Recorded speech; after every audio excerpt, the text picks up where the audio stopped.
Good morning students. ये हमारी हिंदी की क्लास में हमने जो चैप्टर स्टार्ट किया था, हमारी वसंत की बुक का चैप्टर कामचोर, उसका सेकंड पार्ट है।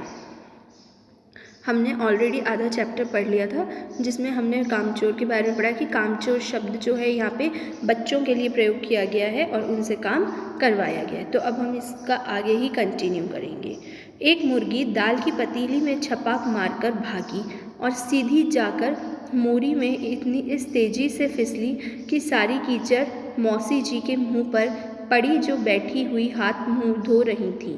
इधर सारी मुर्गियां बेकेल का ऊंट बनी चारों तरफ दौड़ रही थी। अब क्या हुआ कि हमने लास्ट में पढ़ा था कि बच्चों को जो बाहर निकाल दिया गया, पेड़ पौधों में भी पानी नहीं दे पाए वो ढंग से। फिर उन्होंने सोचा कि मुर्गियाँ ही क्यों ना दड़बे में बंद कर दी जाए, लेकिन जब वो मुर्गियों को दड़बे में बंद करने लगे तो वो इधर से उधर भागने लगी। तो वो कब क्या हुआ था, नानी जी के कामदनी के दुपट्टे पे कूद गई थी। अब हमने उसके बाद देखा कि एक मुर्गी जो थी उसने दाल की पतीली में छपाक मारा और फिर तेजी से फिसली और मौसी जो कीचड़ में फिसली, जिससे जो मौसी जी हाथ मुंह धो रही थी उनके मुंह पर कीचड़ लग गई। इधर सारी मुर्गियां बेनकेल का ऊँट बनी चारों तरफ दौड़ती। बेनकेल मतलब एक ऊँट की जाति है, तो मतलब वो इधर उधर सब अलग अलग जगह पे मुर्गियां घूम रही थी।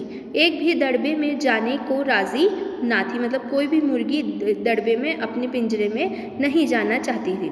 इधर किसी को सूझी कि जो भेड़ें आई हैं लगे हाथ उन्हें भी दाना खिला दें, और उनमें से एक बच्चे को किसी को सूझा कि जो भेड़ें आई हुई हैं उनको दाना खिला दिया जाए। दिन भर की भूखी भेड़ें दाने का सूप देखकर जो सबकी ओर झपटें तो भागकर जाना कठिन हो गया, और वो जैसी सूप की तरफ झपटी भेड़ें तो वहाँ से उन बच्चों का हटना भागना भी मुश्किल हो गया।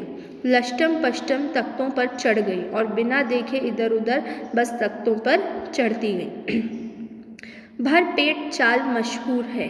भेड़ चाल मशहूर मतलब एक के पीछे एक भेड़ चाल तो मशहूर है कि वो एक के पीछे एक, अलग रास्ता किसी को नहीं सूझा। जैसे एक भेड़ गई उसके पीछे पीछे सब चलती गई एक ही दिशा में, और उससे क्या हुआ, हबड़ा तबड़ी मची। उनकी नज़र जो बस दाने के सूप पर जमी हुई थी, पलंगों को फलांगती, बर्तन लुढ़काती हाथ साथ साथ चढ़ गई। बस उनको तो वो सूप दिख रहा था इसलिए उन्हें कुछ नहीं देखा।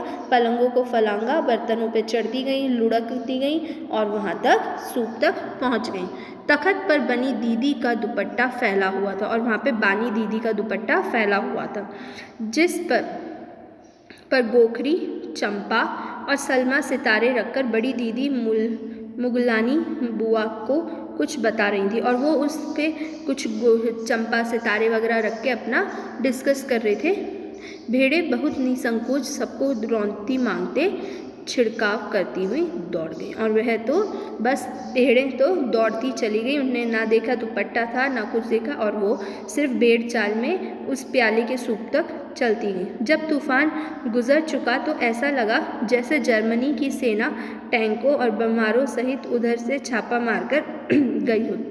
और क्योंकि वो इधर उधर से आई थी तो किसी के में दाल के, किसी के कीचड़ के छापे ऐसे थे जैसे कि कोई युद्ध हुआ हो जर्मनी वगैरह का, और टैंकों और बमबारों का असर हो, मतलब मारकर गुजरे गए हो, मतलब उनका छापा हो। जहाँ जहाँ से सूप गुजरा था भेड़ें शिकारी कुत्तों की तरह गंधे सूंघती हुई हमला करती गई, और जहाँ जहाँ वो सूप पहुँचता गया फैलता हुआ तो फिर वहाँ कुत्तों की तरह भेड़ें सूंघती हुई चली गई। हसन माँ एक पलंग पर दुपट्टे से मुंह ढके सो रही थी। उन पर से जो भेड़ें दौड़ती तो न जाने वह अपने किन महलों की सैर कर रही थीं, दुपट्टे में उलझी हुई मारो मारो चीखने लगीं, और वो अपने गहरी नींद में सो रही थी, स्वप्न देख रही थी। और फिर जब एकदम से उनके पास से भेड़ें निकली तो वह क्या चिल्लाने लगीं, मारो मारो। इतने में भेड़ें सूप को भूलकर तरकारी वाली की टोकरी पर टूट पड़ी, और अब वह सूप को भूलकर कहाँ चली गई, तरकारी वाली टोकरी मतलब सब्जी वाली की टोकरी पर। वह दलान में बैठी मटर की फलियां तोल तोल कर रसोई में को दे रही थी। और वह क्या करनी थी, वहाँ पे कुछ औरतें बैठ के जो सब्जियां थी वो साफ़ कर रही थी और रसोइये को तोल तोल कर दे रही थी। वह अपनी तरकारी की बचाव करने के लिए सीना तान कर उठ गई और फिर वह अपनी सब्जियों का बचाव करने के लिए उनके सामने खड़ी हुई भेड़ों के, ताकि वो सब्जी को ख़राब ना करें। आपने कभी भेड़ों को मारा होगा तो अच्छी तरह देखा होगा कि बस ऐसा लगता है जैसे रुई के तकिए को कूट रहे हो। और कभी भेड़ों को मारो तो क्योंकि उनका जो ऊपर वूल होता है वो बहुत सॉफ्ट होता है और ऐसा जैसे तकिए को मार रहे हों। भेड़ को चोट ही नहीं लगती, बिल्कुल यह समझकर कि आप उससे मजाक कर रहे हैं, और ऐसा लगता है जैसे आप उससे मजाक कर रहे हैं। वह आप ही पर चढ़ बैठेगी और उल्टा जो कूट रहा है उसके ऊपर ही आ जाएगी। ज़रा सी देर में भेड़ों ने तरकार छीलने के समेत अपने पेट की कढ़ाई में झोंक ली और फिर वह सारी तरकारी अपने पेट में खा गई। इधर यह प्रलय मची थी, उधर दूसरे बच्चे भी लापरवाह नहीं थे। इधर ये प्रलय हो रहा था सब कुछ भेड़ों की वजह से, और उधर दूसरे बच्चे भी लापरवाह नहीं थे। इतनी बड़ी फौज थी जिसे रात का खाना न मिलने की धमकी मिल चुकी थी। अब बच्चों की फौज को रात का खाना न मिलने की धमकी मिल चुकी थी। वे 4 भैंसों का दूध दुहाने पर जुट गए और इसलिए वे 4 भैंसों का दूध निकालने के लिए जुट गए। धुली बेधुली बाल्टी लेकर 8 हाथ 4 थनों पर पिट गए और सभी बच्चे मतलब दूध निकालने पहुंच गए, चाहे बाल्टी धुली थी या बेधुली। भैंस एकदम जैसे चारों को जोड़कर छठी उठी और बाल्टी को लात मारकर दूर जा खड़ी हुई। और फिर भेड़ ने क्या करा, क्योंकि इतने सारे बच्चे उसके साथ एकदम टूट पड़े, तो उसने एकदम उठी और बाल्टी पे से छलांग मार ली। तय हुआ कि भैंस की आंगड़ी पिछड़ी बांध दी जाए और फिर काबू में लाकर दूध दुहा लिया जाए। और फिर लोगों ने सोचा उसके आगे और पीछे वाली टांगें बांध दी जाए और फिर उसको दूध ले लिया जाए उससे। बस झूले की रस्सी उतारकर भैंस को बांधने लगे। पिछले 2 पैर चाचा जी की चारपाई के पायों से बांधे, अगले 2 पैर को बांधने की कोशिश जारी की। भैंस चौंक गई थी। जैसे उसके पीछे 2 पैर चाचा जी की पाई से बांधे गए, वैसी भैंस चौकन्नी हो गई कि अब उसके आगे वाले पैर बंधेंगे तो उसे क्या करना चाहिए। छूटकर जो भागी तो पहले चाचा जी समझे कि शायद कोई सपना देख रहे हैं। फिर जब चारपाई पानी के ड्रम से टकराई और पानी छलक कर गिरा तो समझ आया कि आंधी तूफान में फंस गए हैं। तो जैसी भैंस भागी तो वो चारपाई भी उसके साथ पीछे पीछे आई। जिस पे चाचा जी सो रहे थे उन्हें क्या लगा जैसे वो कोई सपना देख रहे हैं, लेकिन जब वो टकराए पानी के ड्रम से और उन पर पानी पड़ा तो लगा कि जैसे किसी आंधी तूफान में फंस गए हैं। फिर भी चारपाई पानी के ड्रम से टकराई और पानी छलक कर गिरा तो समझ में आया कि आंधी तूफान में फंसे हैं, साथ में भूचाल भी आया हुआ है। फिर जल्दी ही उन्हें असली बात का पता चल गया और यह पलंग की दोनों पटरियां पकड़े बच्चों को छोड़ देने वालों को बुरा भला सुनाने लगे। और फिर वह सभी बच्चों को बुरा भला बोलने लगे। कौन? चाचा जी। यह बड़ा मज़ा आ रहा था। भैंस भागी जा रही थी और पीछे पीछे चारपाई उस पर बैठे हुए थे चाचा जी, और बच्चों को ये देखने में बड़ा मज़ा आ रहा था कि भैंस चारपाई को लेके भाग रही है और उनके पीछे पीछे चाचा जी, क्योंकि चाचा जी उस पाई पर लेटे थे। ओहो, एक भूल ही हो गई, यानी बछड़ा तो खोला ही नहीं, पर उनसे भूल क्या हो गई कि उन्होंने बछड़े को नहीं खोला, इसलिए तत्काल बछड़ा भी खोल दिया। और फिर क्या करा, तुरंत बछड़ा भी खोल दिया गया।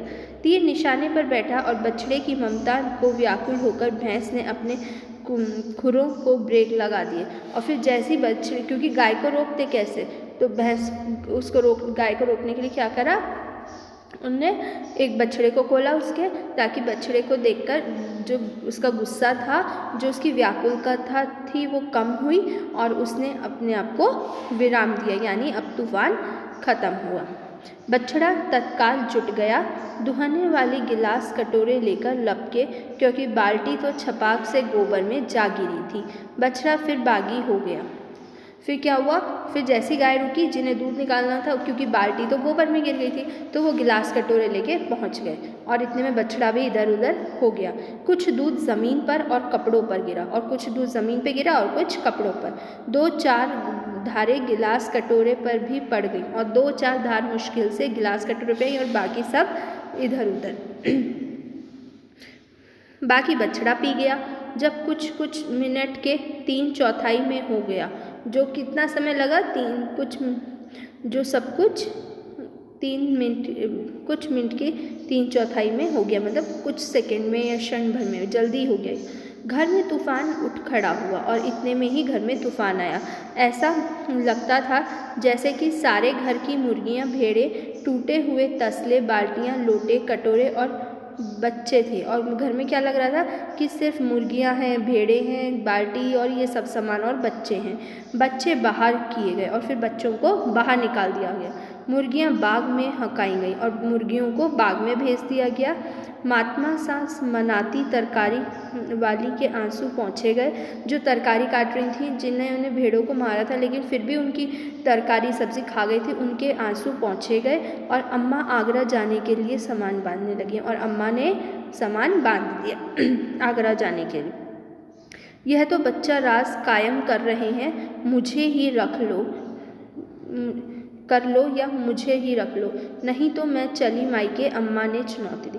अब अम्मा ने अब्बा को क्या चुनौती दी थी, या तो तुम अपने बच्चा राज को कंट्रोल कर लो या फिर मुझे इस घर में रख लो। इसलिए उनने अपने घर जाने के लिए, आगरा जाने के लिए तैयारी कर ली। और अब्बा ने सबको कतार में खड़ा करके पूरी बटालियन का कोर्ट मार्शल कर दिया। और अब अब्बा ने सभी बच्चों को डांट लगाने के लिए एक कतार में खड़ा करा और सबकी अच्छे से क्लास लगा दी, मतलब डांट लगा दी। अगर किसी बच्चे ने घर में किसी चीज़ के हाथ लगाया तो बस रात का खाना बंद हो जाएगा। और फिर सीधा उनको धमकी दी गई कि अगर किसी बच्चे ने घर की किसी भी चीज़ को हाथ लगाया तो उनका खाना बंद हो जाएगा। ये लीजिए, इन्हें किसी करवट शांति नहीं। हम लोगों ने भी निश्चय कर लिया कि अब चाहे कुछ भी हो जाए, हिलकर पानी भी नहीं पिएंगे। तो अब बच्चों ने क्या डिसाइड कर लिया कि हम काम नहीं करते थे, जब भी इन्हें अच्छा नहीं लगता था, ये हमसे काम करवाना चाहते थे, और अब हम काम नहीं कर रहे तो भी इन्हें अच्छा नहीं लग रहा, तो अब बेहतर यही होगा कि हम कोई काम ना करें। यह कहानी किसके द्वारा लिखी गई है? कामचोर इस्मत चुगताई। Thank you.